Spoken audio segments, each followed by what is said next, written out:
Joining me throughout the show is Tom Slater, editor of Spiked Online. Morning once again to you. Let's start with that story about the, Ashley Dalton, the health minister, and this doctor, Dr Beth Upton. I mean, I don't care if Dr Upton, whatever his first name was originally, he was born, I don't care what he wants to wear, I don't care what he wants to call himself, he can do what he wants, he can believe what he wants, as long as he's able to do his job properly, right? But I also feel very strongly that a woman shouldn't be forced to share a changing room with a man. And he's a man, and whatever he thinks he is and whatever pieces of paper he's got, he's a man. And no nurse, including Sandy Peggy, the female nurse, bringing this employment tribunal, saying she's faced harassment over this, but that she's, she's the one who's actually the victim here, shouldn't have to be forced to do that.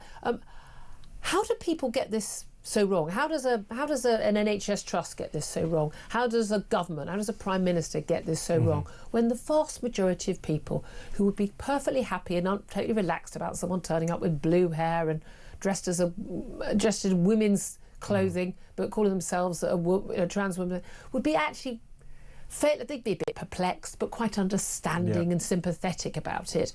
How have the people in authority got so out of touch with where most people are on this, which is that, so far but not beyond that point? No, absolutely. I think it's cowardice, I think it's ignorance, I think it's not thinking about this for more than 5 minutes. They've convinced themselves that it's just the follow-on from being accepting of any other minority or sexual orientation or what have you. They think they see it in that kind of bucket. It's completely fundamentally different. First of all, because of the fact that there are men and there are women, people can identify however they want. How outrageous and bigoted of you. It doesn't change the facts. And also, we should recognise it as a sinister incursion into women's rights and spaces, that how someone happens to feel about themselves should trump women's right to have their own changing rooms. Women's reality. Also, by the way, you know what? Women fought for a lot of this. They didn't go, oh, hey, should we give women the vote? Oh, hey, should we allow women to do a tax return that their husband doesn't have to sign off, which is what my mother had to do for most years of her working life. But, oh, hey, let's let women actually have a changing room and hospital wards and refuges and things, so they're safe from male predators. That wasn't given to us. It was demanded and fought for. But people have kind of forgotten why those things were so important in the first place. So you take this issue of changing rooms and whatnot, people will say, well, you're just suggesting all people who are trans are sex offenders. That's as facile as suggesting that all men are sex offenders. The point is, some are, and therefore you don't want them to create a situation in which they might be alone with half-naked women. Is that not hard to understand? Here's a mind-blowing idea. It's not possible for a woman or a girl in a changing room or a toilet to know for sure whether you're one of the good ones or the bad ones. Absolutely. So we'd rather none of you were allowed in on it. And what's so weird is the vast majority of men are fully on board with that. They are horrified. Whenever we have to go, we're like an airport or something, and there's like communal toilets, you can see the men all standing in the queue with like a 13-year-old girl in front of them, absolutely mortified. Yeah, absolutely. And as ever, I'm always struck by the fact that, a set of policies drawn up by Stonewall or the people shouting, some kind of LGBT committee that set itself up at a hospital, NHS trust. Why are you listening to these people? They do not represent the people they claim to speak on behalf of. They certainly don't represent the majority position in the country. They certainly don't represent and reflect how women feel about all of this, which if you look at any poll, it's quite clear that this is a tiny minority of people who believe any of this stuff, let alone the llamas and so on. I just don't get it. Why would you seek to upset most of the people who work for you, most of your patients, to go along with a few ideologues? I know, but again, because they're totally signed up to the madness. And again, you're told you're a bigot or a trans. You can call me what you want. I don't care. I still refuse to be forced to deny facts. And I say, I'm with J.K. Rowling on this. I'll have the top bunk, please. And we've got to simple as that in prison. I'm literally prepared to go to prison for this. This is a hill I am willing to die on. And we've got to just start laughing at all this stuff even harder than before. The first time this health minister is put before any journalist, the first question they should ask is, OK, so you think people should identify as llamas? What kind of accommodations does that involve? Could you be a llama and non-binary? Just keep pummeling until you get to the end of the conversation. The only journalist she's going to go in front of are going to be like BBC and Sky, who've signed up to all this madness, along with most other newspapers. And even in this building, Times and the Sun and others, they go along and they do these reports about, a male rapist, sexual assault suspect, and referring to that person because they're suddenly identifying as trans. How convenient when they've been caught for a crime. They refer to them as she and her. And they play along with that, along with the police, along with the court. So there's been some rulings on that may have changed. But, no, stop doing it. Stop doing it. And also, again, trans-identified man. lots of people think when you talk about trans women, there's been polling, people, people are supporting, trans women are women, all these polls going, they think that because they genuinely believe that someone has, no, they're men. They're men. End of, full stop, nothing to discuss. I just find it extraordinary. But here's the thing, this weirdly links in with another thing I want to talk to you about, and we talked about it in the last hour, about assisted dying bill. And the reason why I think this links in is when you've got like the trans issue and the people who are deciding whether or not a child, for instance, should have puberty blockers before they were banned, thank God, or on these boards, or even, and then you get into things like, abortion clinics and things like the people kind of self-select to work in these organisations because this is something they are supporting, they're pro. In the same way, Kim Leadbeater, the Labour MP behind the private members bill for the assisted dying bill, she is basically one of the big points she made was we will have all these safeguards. So people who are afraid of the assisted dying being, just from people who have only got 6 months to live, being, a slippery slope to pretty much anyone being able to go, I'm 23, I'm a bit unhappy today, I'd like to have assisted dying. And we have seen horrific slippery slopes in many other countries. No, there's going to be this protection. This protection is going to be, we're going to have a High Court judge has to sign off on every one. There's going to be 2 doctors. Now, I've been in favour of assisted dying for well over a decade. I would support this bill in principle, particularly because of those safeguards, but I wanted to see more safeguards to make sure as well. She's now said, well, because everyone's complaining that actually there aren't going to be enough High Court judges, there won't be enough court time, everything would come to a halt, nothing would happen. Well, we'll just get rid of that. We'll just have a panel of people. We'll have someone, an ex-judge, a barrister. We'll have a psychologist or psychiatrist, and we'll have a social worker on the panel. Exactly the same thing is happening with the trans debate. But the people on that panel will be people who are in favour of assisted dying and therefore are far more likely to give approval in those cases, as opposed to a High Court judge who doesn't get to choose their cases and may or may not have different opinions and will have to judge it on the law.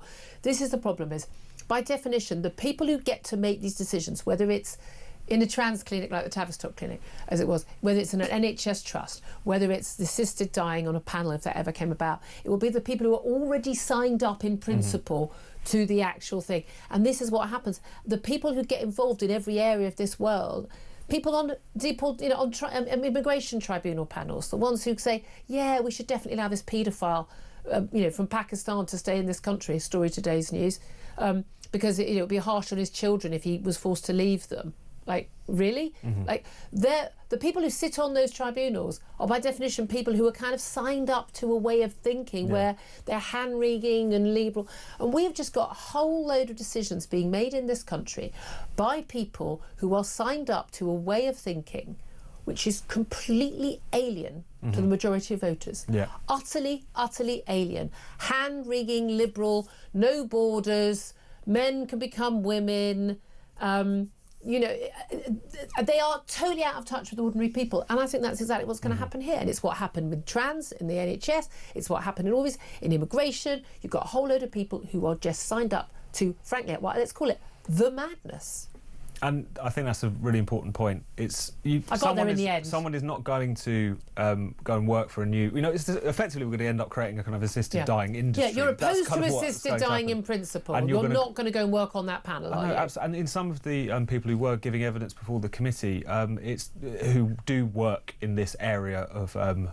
I wouldn't call it healthcare, sort of death care, effectively, in Australia or in America or wherever, they're saying some things that are quite uncomfortable for the pro side of this debate. They're saying, well, people do feel like a burden, but that's their choice. Well, there is these kinds of questions which are floating around this. And I think, at the very least, I don't support this bill in practice or in principle, but at the same time, I think they could at least be honest about what it is that they're proposing, the fact that you are talking about people seeking to end their life.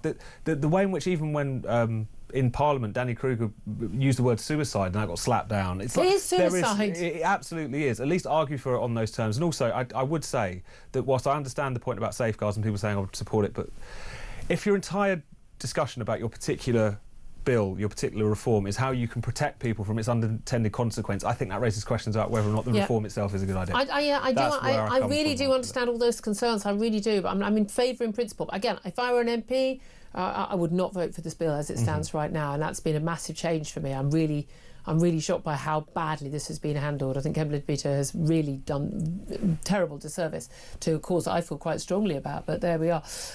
Let's also talk about something completely different, and that is the Israel-Gaza situation.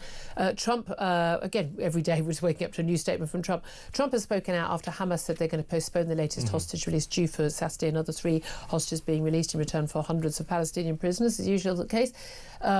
But he said basically he if it was up to him, he'd scrap the deal. He would just scrap the deal, the ceasefire deal as it is. Still in phase 1, negotiations have begun on phase 2, and he said basically that the 33 Israeli hostages still being held by Hamas should be freed by midday on Saturday. We said by 12 o'clock actually, so whether that's noon or midnight, but on Saturday basically. And he said, or he said he would cancel the ceasefire and let all hell break out. I have to say, an awful lot of people are getting to that stage. I strongly suspect there aren't that many hostages who are still alive, but I also understand why Israelis and others are desperate to get back even the bodies, just to know, because Hamas lie. I know it's a shock to everyone that a terrorist organisation that massacres people lies, but they do. And so there are people, it may well be the Beebus kids are alive. There are people who were told that we thought they were dead, and then it turns out they are alive. So I completely understand getting back dead bodies is also important, to know that your family members are no longer still suffering. But I have a feeling that Hamas are kind of running out of people to hand back because of the state they've been keeping people in, as was blatantly borne out on Saturday, the horrific concentration-style appearance of the 3 men who were released, and the final torture. I still can't get over telling a man to say, I'm looking forward to seeing my wife and children when they knew they'd murdered them. I mean, it's just appalling. These people are seriously sick. But Hamas saying that Israel have breached lots of ceasefire deals. Well, yeah, if they have, well, so have Hamas. But at the end of the day, is it tenable for Israel to carry on with this? Well, I think it's certainly coming up to that point where they're going to have to make a choice. Hamas are not an honest broker in any negotiation. I think that goes without saying. Also, no, it doesn't. Not here. I know people think they're like Nelson Mandela, if you listen to some people on these demonstrations. Freedom fighters.